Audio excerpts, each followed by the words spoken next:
Thank you. Thank you. Please, thank you. Thank you, House Chair. Thank you, honorable members. Today, we recognize the progress made since 19 March 1911 towards the dismantling and systematic undervaluing and exclusion of women and their role in society.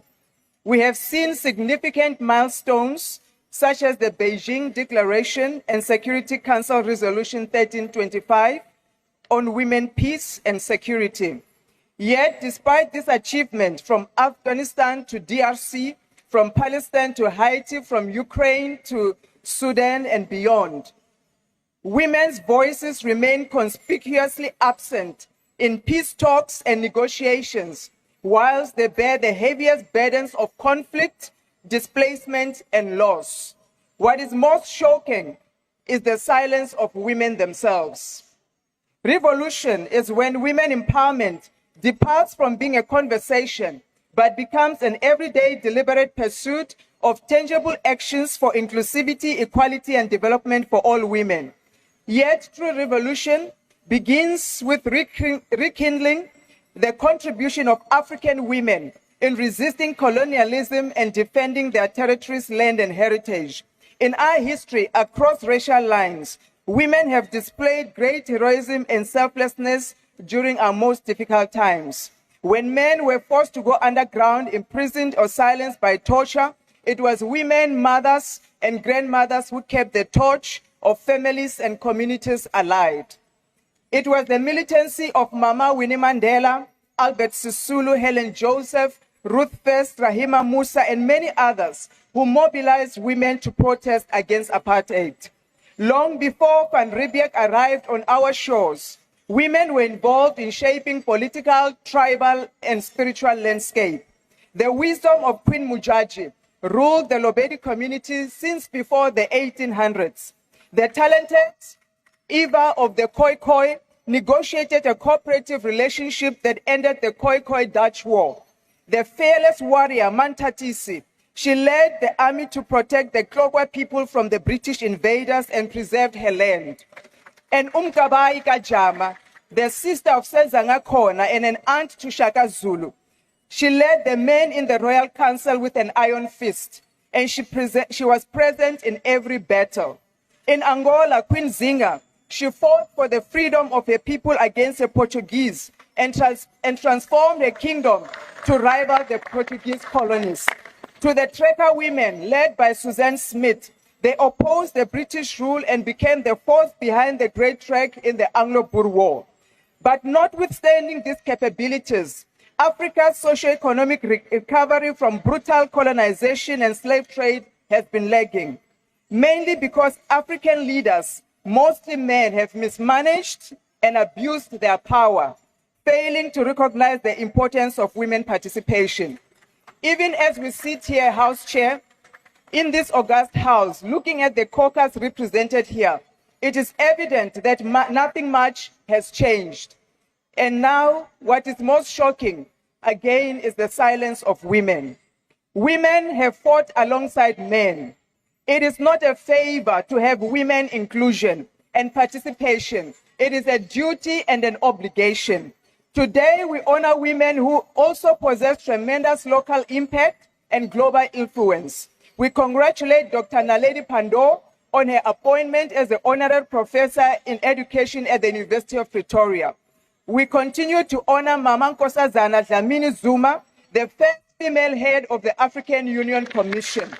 Her and Mama Lindiwe Sisulu, knowing the inevitable consequences, they boldly contested the presidency of the ANC and by extension that of South Africa, representing the aspirations of many African women and inspiring girls everywhere. And in no less measure, we applaud ordinary women's contribution in all sectors. Indeed, we move forward in pursuit of the clarion call as announced by the UN Secretary General that for all women and girls, rights, equality, empowerment, everywhere, always. However, the reality in our townships and villages, it does not reflect these great stars. Gender-based violence, rape, and femicide remains high. Women, particularly in rural areas, face structural economic exclusion. We do not own land. We do not have access to capital. Women unemployment rate is 43% and rising. We do not even own spaza shops. 70% of women are living in extreme poverty, a situation that is worsened by the VAT increase that was announced here yesterday and the ever-rising cost of living. The women of the GNU should hang their heads in shame that 60% of 19 million grants paid out every month goes to women. And these women depend on these social grants for basic needs. Despite the GNU having a ministry for women, boasting one of the highest numbers of female representatives in parliament, we have few women in STEM. Over 2 million women caregivers are unable to work. Order, honorable members. Order. Honorable members, may I remind you that the honorable member is delivering a maiden speech. However, order, honorable members, when you also deliver a maiden speech, you will forfeit the right of a maiden speech once you attack other members or other political parties. So it's a give and take, Dr. Shlope. Thank you, House Chair. Over 2 million women caregivers are unable to work due to lack of functional old age and disability homes. Women in retail and restaurants face daily abuse without benefits of safe transformation. Again, what is most shocking, the GNU women are howling and they are silent. GNU women, they must learn. You must learn from the queens of old, the real Mbokodos. They fought the true revolutionary battles. They fought for land. They fought for the territories and the heritage of their children. The MK clarion call for women is very simple. All women and girls everywhere always must own land.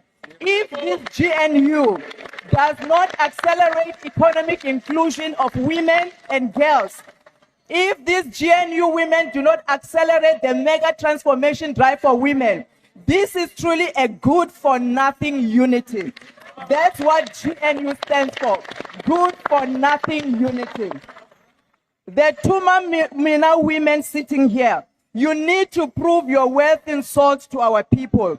Give them safe cities for their girls. Give us water in our villages. Give us opportunities to advance. Be unapologetic, using state resources, budgets, and state entities to empower women. Make it a mega transformation for women. Otherwise, this is a good for nothing unity. To our progressive women, to my sisters in the progressive left, what will be our legacy in this 7th administration? We must become the force that demands the recalibration of the progressive unity.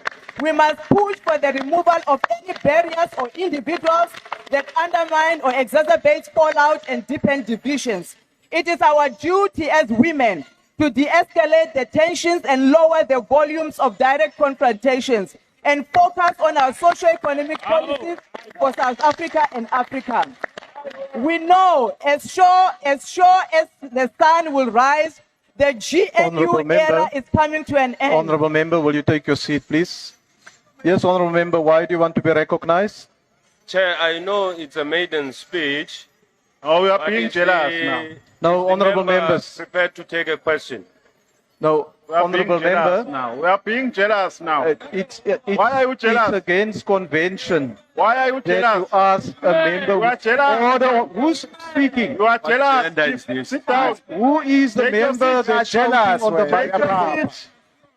Take your seat, Chief. You are wasting our time. Who is the member who is using a microphone without being Chair, recognized? it's Honorable Nomval. Honorable member, order. There. Does it Honorable Makhubele, will you take your seat, please? Honorable members.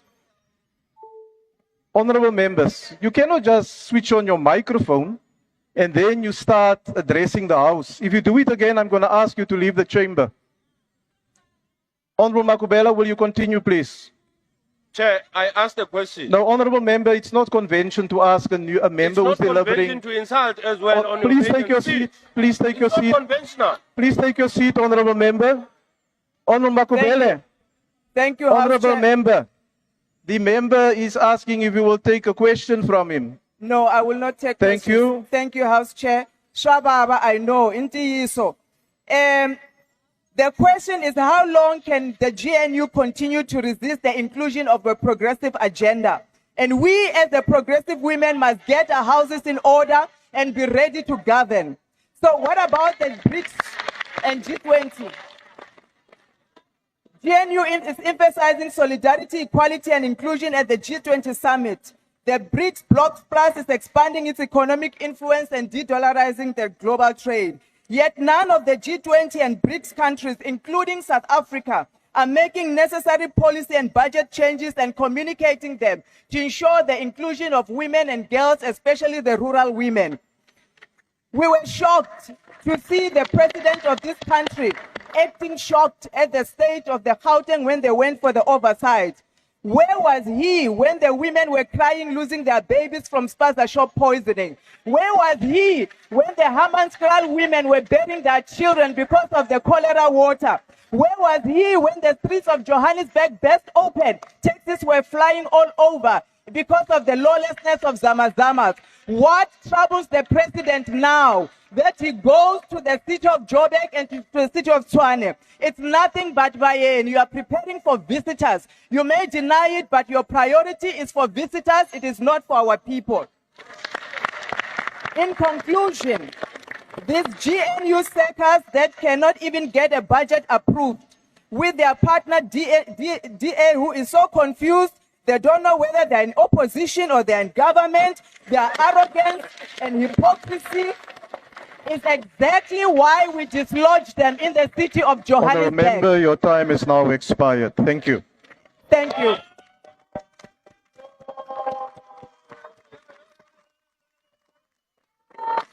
Order.